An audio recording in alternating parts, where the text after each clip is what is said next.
날이 좀 풀려서 오늘 퇴근하면 아이들과 산책 좀 가야지 했다가 미세먼지를 확인하고 창문을 꼭꼭 잠그고 집안에서 보내는 날이 점점 더 많아지고 있는 것 같은데요. 따뜻한 날씨, 기분 좋은 바람, 그렇지만 그 안에 담긴 더러움들이 이 아름다운 계절을 온전히 누리지 못하게 막고 있어 참 안타까울 뿐입니다. 사실 공기는 우리의 삶에 반드시 필요한 것이죠. 여러분, 숨을 쉬지 못하고 존재할 수 있는 인간은 없으니까요. 그런데 반드시 필요한 이 공기가 오염이 되어서 우리의 삶을 위협하고 있습니다. 현재 수준과 같은 미세먼지 농도가 계속해서 유지된다면 2050년엔 이 미세먼지로 인해 일찍 죽는 사람이 현재보다 3배로 늘어날 것이다 라는 연구 결과가 나왔습니다. 특히 초미세먼지는 사람의 폐 조직에 침투하여 문제를 일으키고 혈관으로까지 들어가 심혈관 질환을 일으킬 수 있는 것으로 알려졌는데요. 나이가 많은 고령층일수록 이 초미세먼지에 더욱 취약하다고 합니다. 그러니까 우리 권사님들 이제 날 좋다고 꽃 보러 너무 다니시면 위험하다는 것이에요. 공기 속에 있는 초미세먼지로 인해 일찍 죽음에 이를 수 있는 사람의 숫자가 약 11만 명 정도 추산된다고 합니다. 그러니까 11만 명의 사람은 그냥 살아가면서 숨을 쉬었을 뿐인데 그로 인해 일찍 죽는다라는 것입니다. 또 우리나라에서 최근 10년 동안 4배나 증가한 암이 있는데요. 여러분, 그것이 바로 피부암입니다. 그런데 피부암이 왜 걸리냐면 햇빛의 자외선으로 인함이라는 것인데요. 우리가 밖에 나가 활동을 하면서 햇빛에 오래 노출이 되면 자외선으로 인해 피부세포의 변이가 일어나서 이제 암의 발생 위험이 증가한다라는 것입니다. 그러니까 이제는 외부 활동을 많이 하면 안 좋은 시대가 온 것이죠. 이 자외선 노출도 특히 나이가 많을수록 조심해야 한다고 합니다. 오존층이 파괴되어서 우리가 쬐는 햇빛이 우리에게 암을 발병하게 한다는 것이죠. 그런데 여러분, 우리에게 있어 햇빛은 반드시 필요한 존재이죠. 여러분, 우리가 햇빛을 쬐면 비타민 D가 만들어진다고 합니다. 이 비타민 D가 부족하면요, 유방, 대장, 전립선암, 골절, 고혈압, 근육, 통증, 당뇨병, 골다공증, 우울증까지 여러분 여러 병에 걸릴 수 있는데 우리에게 반드시 필요한 영양소가 비타민 D인데 이 비타민 D는 우리가 햇빛을 쬐야 얻을 수 있다는 것입니다. 그런데 여러분, 우리가 요즘 나갈 때 자외선이 너무 심하니까 여러분 다들 선크림 바르지 않습니까? 그런데 이 선크림이 자외선으로부터는 보호해주지만 햇빛을 쬐므로 얻는 비타민 D의 생성도 막는다고 합니다. 피부암에 안 걸리려면 선크림을 발라야 하고 비타민 D를 얻으려면 그냥 나가야 하는 이런 아이러니한 상황에 우리가 살아가고 있습니다. 우리에게 주어진 햇빛과 공기는 사실 우리가 살아가기 위해서 반드시 필요한 존재들인데 어느 순간부터인가 우리에게 피해를 주는 것들이 되어버렸다라는 것입니다. 그러면 왜 그렇게 되었을까? 우리가 생각해 보면 바로 우리 스스로가 욕심을 위해 이 자연을 파괴하였기 때문이라는 것이죠. 우리의 욕심과 욕망을 위해 자연을 생각하지 않고 돌보지 않고 개발하였고 파괴하였고 그 이기적인 마음으로 우리가 행했던 오랜 시간의 일들이 우리에게 다시 부메랑이 되어 돌아오고 있는 것입니다. 우리에게 좋은 것들을 주기 하여서 햇빛도 공기도 변함없이 우리에게 주어지고 있는데 우리는 스스로 그 좋은 것들을 누리지 못하도록 오염시켜 버리고 막아버렸다라는 것이죠. 이처럼 우리에게 변함없이 항상 같은 모습으로 우리를 위하여 주어지는 것이 있는데 우리 스스로 그것이 우리의 삶에 들어오지 못하도록 우리가 누리지 못하도록 막고 있는 것이 있습니다. 그것이 무엇이냐면 바로 하나님의 사랑이라는 것이죠. 여러분, 하나님의 사랑은 우리에게 처음 주어졌을 때부터 지금까지 단 한 번도 줄어든 적도 없고 변형된 적도 없고 멈춘 적도 없습니다. 다만 우리가 그 사랑이 우리에게 올 수 없도록 스스로 막아버렸다라는 것이죠. 바로 죄라는 벽을 만들어 버려서 말이지요. 여러분, 오늘 본문의 배경은 주전 587년 바벨론에 의해 유다 왕국의 멸망과 예루살렘의 파괴 후에 그 모습을 보면서 에레미야가 쓴 슬픔의 노래입니다. 나라가 멸망해 버린 후 일어나는 모습들이 얼마나 끔찍하고 슬픈지 에레미야가 4장에 보면 그 내용들이 잘 나타나 있습니다. 바벨론의 군대는 예루살렘의 성을 정복하자 하나님의 전과 왕궁을 불사르고 예루살렘에 있는 모든 집들을 불살랐습니다. 그리고 예루살렘을 둘러싸고 있는 성벽을 헐어버렸습니다. 그리고 하나님의 성전에 있는 기구들을 깨트리고 금, 은, 녹그릇들을 모두 바벨론으로 가져갔습니다. 왕과 많은 백성이 끌려가고 남은 백성은 비참하게 죽어갔으며 거리는 뒹구는 시체들로 가득하게 되었는데요. 성인뿐 아니라 어린 아이들이 받는 고통도 심각했는데요. 이때 이스라엘의 어미들을 광야의 타조 같다라고 4장 말씀에 이야기하고 있습니다. 동물도 본능적으로 자녀를 보호하고 희생하는 모성애가 있는데 이 타조는 이 본능적 모성애가 없는 동물이라고 합니다. 이 시기에 이스라엘의 어미가 타조와 같이 본능적 모성애를 잃어버렸다라는 것이죠. 왜냐하면 먹을 것이 없기 때문입니다. 원래부터 이스라엘 어미들이 본성적으로 모성애가 없는 것이 아니라 먹을 것이 하나도 없기 때문에 어미도 먹지 못해 젖을 물려도 젖도 나오지 않고 다른 먹을 것을 구해 아이의 입에 넣어주지도 못하는 그런 상황을 이들이 맞이했다는 것이죠. 이런 예루살렘을 바라보는 에레미야의 눈에는요, 하염없이 눈물이 흘러내렸습니다. 에레미야는 그 상황의 슬픔을 표현할 다른 말을 찾지 못하고 창자가 끊어지며 간이 땅에 쏟아진다라고 이야기했다는 것이죠. 온 예루살렘의 성에는 시체 타는 냄새가 진동하고 아이들의 울음소리, 노인들의 탄식소리만 가득합니다. 그는 계속해서 울 수밖에 없었다라는 것이죠. 이러한 상황 가운데 에레미야가 이 상황을 모두 변화시킬 한 가지의 소망을 발견하는데 오늘 본문 19절부터 23절 말씀입니다. 말씀을 보면 내 고초와 재난 곧 쑥과 담즙을 기억하소서. 내 마음이 그것을 기억하고 내가 낙심이 되오나 이것을 내가 내 마음에 담아두었더니 그것이 오히려 나의 소망이 되었사옴은 여호와의 인자와 긍휼이 무궁하심으로 우리가 진멸되지 아니함이니이다. 이것들이 아침마다 새로우니 주의 성실하심이 크시도소이다. 여러분, 이 말씀을 우리가 쉬운 성경으로 보면 우리 함께 읽어보도록 하겠습니다. 주님, 제 고난과 제 괴로움을 기억해 주십시오.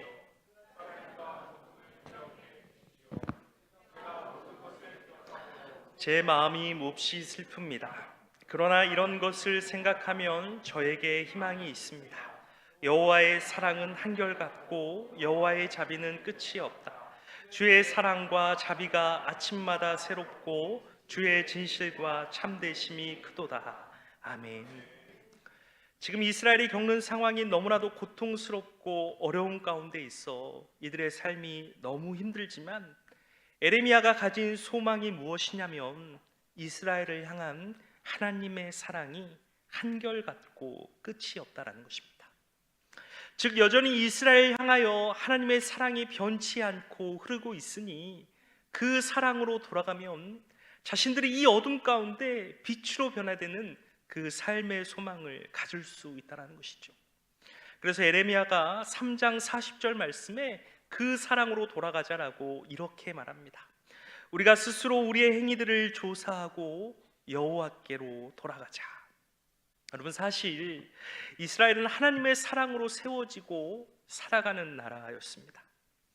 하나님의 통치와 인도하심, 변치 않는 인자와 사랑으로 이들에게 하나님이 함께 하셨다라는 것이죠. 신명기 7장 7절부터 8절 말씀을 보면 여호와께서 너희를 기뻐하시고 너희를 택하심은 너희가 다른 민족보다 수요가 많기 때문이 아니니라. 너희는 오히려 모든 민족 중에 가장 적으니라. 여호와께서 다만 너희를 사랑하심으로 말미암아 또는 너희의 조상들에게 하신 맹세를 지키려 하심으로 말미암아 자기의 권능의 손으로 너희를 인도하여 내시되 너희를 그종 되었던 집에서 애굽 왕 바로의 손에서 속량하셨나니라고 말씀합니다. 아무것도 가지지 못한 민족, 다른 민족보다 가장 작고 연약한 민족, 그럼에도 불구하고 이들은 당시 세계의 가장 큰 나라 애굽에서 속량하시고 그들의 이름 앞에 하나님의 이름을 둔 것은 하나님이 다만 이들을 사랑하셨기 때문이라는 것입니다. 그 사랑은 아브라함으로부터 약속된 사랑, 변하지 않는 사랑, 멈추지 않는 사랑이었다는 것이죠. 이들에게 있어 하나님의 사랑이 변하지도 않고 줄지도 않고 멈추지도 않고 늘 동일하게 빚어졌습니다. 그런데 이들이 그 사랑을 스스로 가리워 버렸다는 것이죠. 그리고 더 나아가 그 사랑을 변질시켜 심판으로 바꾸어 버렸다는 것입니다.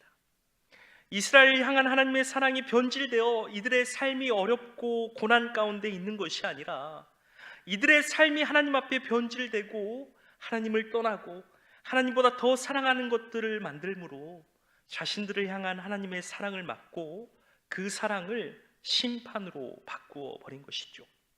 이러한 상황 가운데 에레미야는 다시 발견한 것입니다. 여전히 이스라엘 향한 하나님의 사랑은 동일하게 비춰지고 있구나. 우리가 그 사랑을 막고 떠나고 변질시켜 버렸지만 다시 그 사랑으로 돌아가면 우리가 살아나겠구나라는 것을 발견하고 그 소망의 메시지를 이스라엘에 선포하고 있는 것입니다. 저와 여러분의 삶에도 단 한 번도 하나님의 사랑은 멈춘 적이 없습니다. 단 한 번도 하나님의 사랑은 줄어든 적이 없고 변화된 적이 없다는 것이죠. 그 사랑 앞에 살아가는 우리의 삶이 변화되어 그 사랑을 막아버리고 느끼지 못하는 것뿐이지 여전히 하나님은 우리를 향해 동일한 사랑으로 찾아오고 계신다는 것입니다.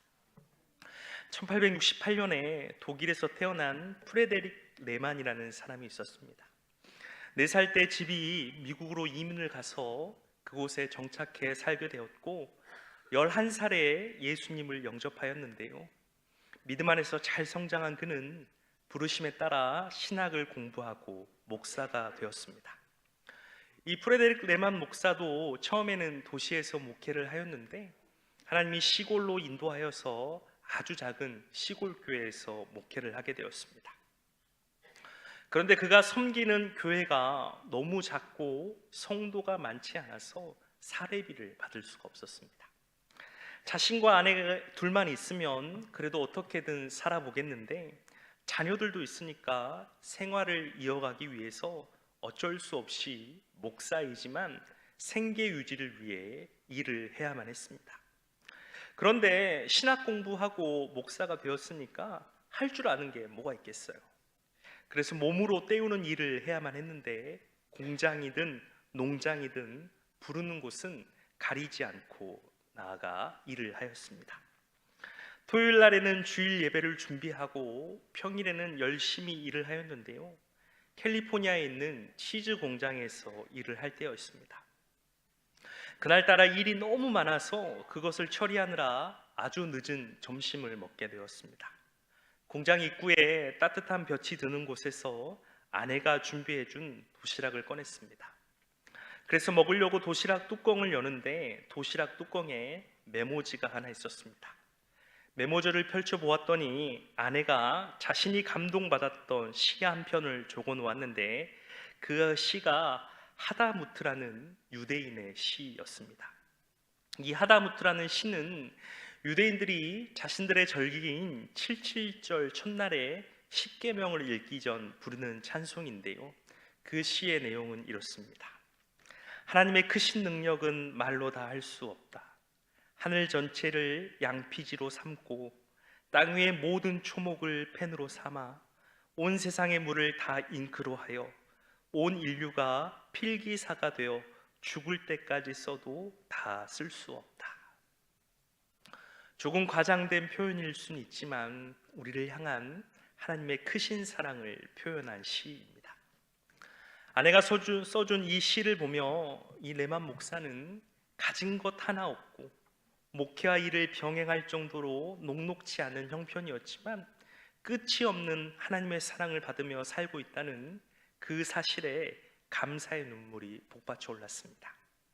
아들 예수님을 우리를 위하여 대신 주기까지 사랑해 주셨으니 감히 그 큰 사랑을 다 표현할 길이 없었습니다.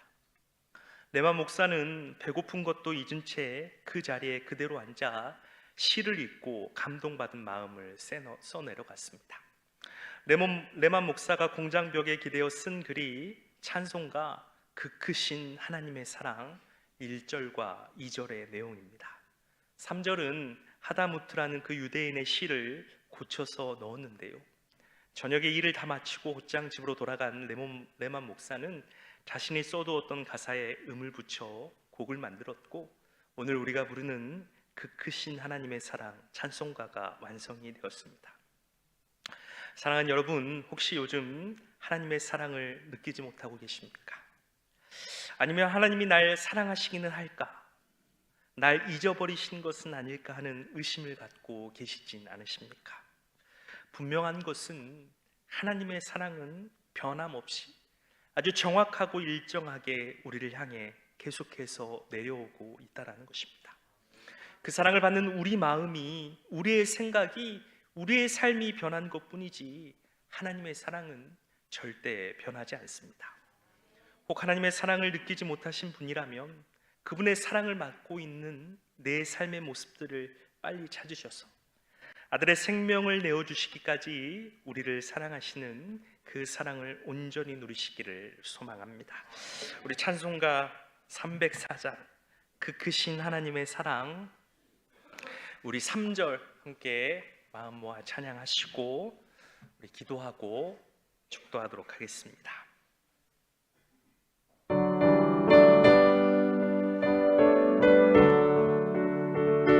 우리 3절 하늘을 두루마리 삼고 하늘을 두루마리 삼고 바다를 먹물 삼아도 한없는 하나님의 사랑 다 기록할 수 없겠네. 하나님의 크신 사랑 그 어찌 닿았을까. 저 하늘 높이 쌓아도 채우지 못한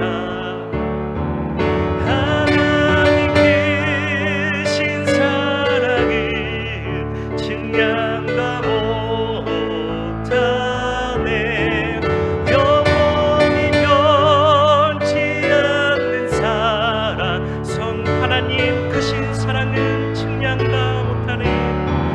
하나님 크신 사랑은 증량다 못하네. 영원히 변치 않는 사랑 선보여 찬양하세. 하나님, 우리를 위하여서 아들을 내어주시기까지 보여주셨던 그 사랑을 우리가 어떻게 다 표현할 수 있고 우리가 어떻게 다 느낄 수 있겠습니까? 우리를 향한 하나님의 사랑은 한순간도 변하지 않고 쉰 적이 없으신데 우리의 삶이 변질되어서 우리의 마음이 다른 곳을 향하여서 우리에게 향한 그 하나님의 사랑을 느끼지 못하고 하나님을 원망할 때가 있었습니다.